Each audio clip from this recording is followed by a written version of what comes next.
Pregnancy में doctor ने इतने सारे टेस्ट लिख दिए हैं। क्या ये सारे टेस्ट इंपॉर्टेंट हैं? अक्सर ओपीडी में जो पेशेंट आते हैं उनको ये काफ़ी कंफ्यूजन रहता है। एक्चुअली सारे टेस्ट का एक स्पेसिफिक पर्पस होता है। हेलो फ्रेंड्स, मैं हूँ doctor Harsha Chaudhary, IVF specialist in laparoscopic surgeon. आज के इस वीडियो में हम बात करेंगे कि प्रेगनेंसी में किस मंथ पर क्या टेस्ट इंपॉर्टेंट होते हैं और क्या अल्ट्रासाउंड इंपॉर्टेंट होते हैं। अब आते हैं फर्स्ट मंथ, यानी कि जब प्रेगनेंसी 5 to 8 वीक्स होती है, तब सबसे ज़्यादा इंपॉर्टेंट है कि जाके सबसे पहले एक अल्ट्रासाउंड करवाएं। अल्ट्रासाउंड में पता चलता है कि बेबी की हार्ट बीट आ गई है या नहीं आई है, और प्रेगनेंसी यूट्रस के अंदर ही है, कहीं एक्टोपिक तो नहीं है। इसके साथ साथ हमें कुछ बेसिक ब्लड टेस्ट करवाने होते हैं, जैसे कि haemoglobin, blood sugar, serological test जिसमें कि HIV, hepatitis B, hepatitis C, VDRL, thyroid levels, thalassaemia profile, urine routine and microscopy, ये सारे बेसिक इन्वेस्टिगेशंस है जो फर्स्ट मंथ में आपको करा लेना चाहिए। तो जब एक बार बेबी के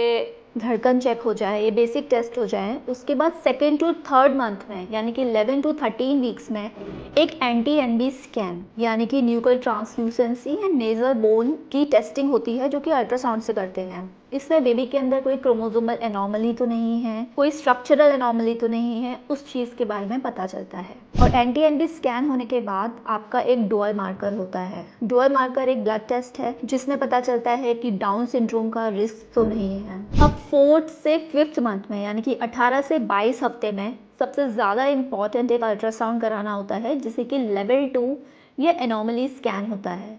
ये कलर्ड स्कैन होता है। इसमें अगेन हम बेबी की सारी स्ट्रक्चरल एनॉमली यानी कि बेबी के सारे ऑर्गन्स ठीक से बने हैं या नहीं बने, इस चीज़ के लिए अल्ट्रासाउंड करते हैं।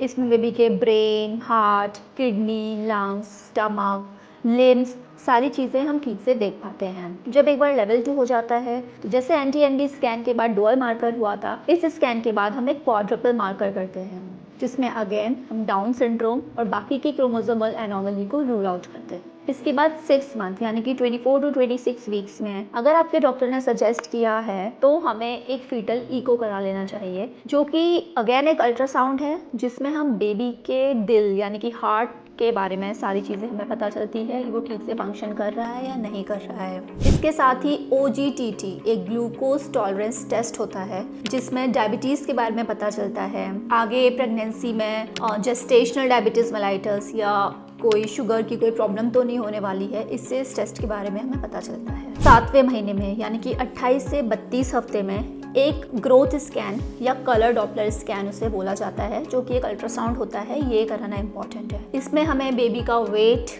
प्लेसेंटा यानी कि बच्चे की जो ऑल है उसकी सिचुएशन पता चलती है। बेबी के आसपास एमनियोटिक फ्लूइड यानी कि पानी का लेवल्स कितना है, ये सब पता चलता है। बेबी की पोजीशन क्या है, सीधी, उल्टी, ये सब चीज़ें हमें पता चलती हैं। तो ये ग्रोथ स्कैन भी अल्ट्रा इंपॉर्टेंट है। इसके बाद प्रेगनेंसी का एंड आ गया है, यानी कि 8 से 9 महीने। इसमें अपने डॉक्टर के हिसाब से 1-2 ग्रोथ स्कैन्स और होते हैं, जिसमें अगेन हमको यूट्रस के अंदर बेबी की कंडीशन के बारे में पता चलता है। नॉन स्ट्रेस टेस्ट या CTG कराया जाता है, जिसमें 20 मिनट्स तक बेबी की हार्ट बीट को चेक करते हैं, उसका पैटर्न चेक करते हैं। इंपॉर्टेंट चीज़ यही है कि कोई भी टेस्ट रैंडमली नहीं कराया जाता है। हर टेस्ट के कुछ स्पेसिफिक रीजंस होते हैं और वो उन्हीं स्पेसिफिक टाइम पर कराया जाता है।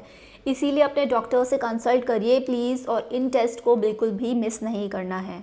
अगर हम ये सारे टेस्ट और अल्ट्रासाउंड टाइम पर करा लेते हैं तो प्रेगनेंसी की 90 to 95% कॉम्प्लिकेशंस हमें पहले ही पता चल जाती हैं और हम उन्हें ट्रीट कर सकते हैं।